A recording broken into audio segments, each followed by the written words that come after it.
Yung mga anak kayo guys, iwasan nyo papuntahin dito sa UP. Mga gaya nun, no? Diba? Kita nyo yung mga nakikita ko guys. Yun. Umukuble sa mga puno. Maraming naman masyal. Yun, no? Kami pamilya, magbabarkada, magjowa. Ayan. Ayan. Kanya-kanyang pwesto sa puno. Ayan. Oh.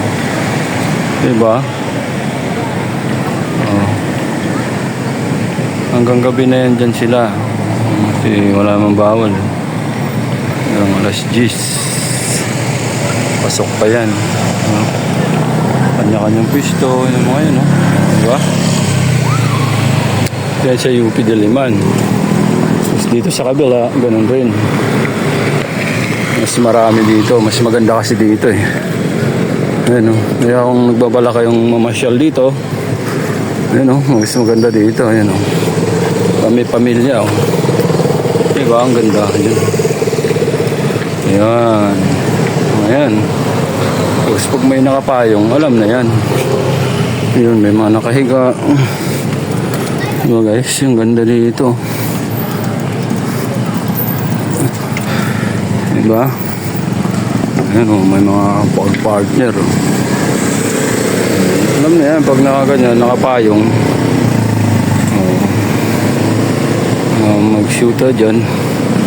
Kami pamilya. Marami maganda kasing pwesto dito guys. So kung gusto nyo pumasyal, sama ang pamilya nyo, mga anak nyo, pwede dito. Ayan o.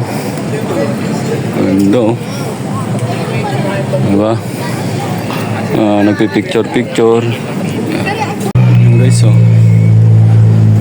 Kanya-kanyang pwestuhan. Daming namamasyal guys. So, ayan. Ayan yung ganda dito sa UP. Sa UP Diliman. Yun o, maraming namamasyal.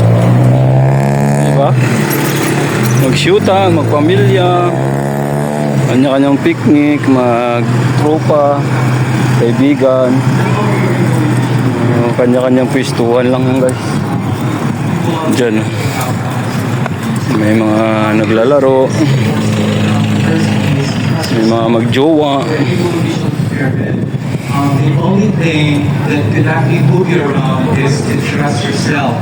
If you're not, pasyal na kayo dito guys. you will not see. Yun o, may naglalaro. Open sa lahat, wala naman tong bayad pag pumasok dito. At least you discover what's really happening there.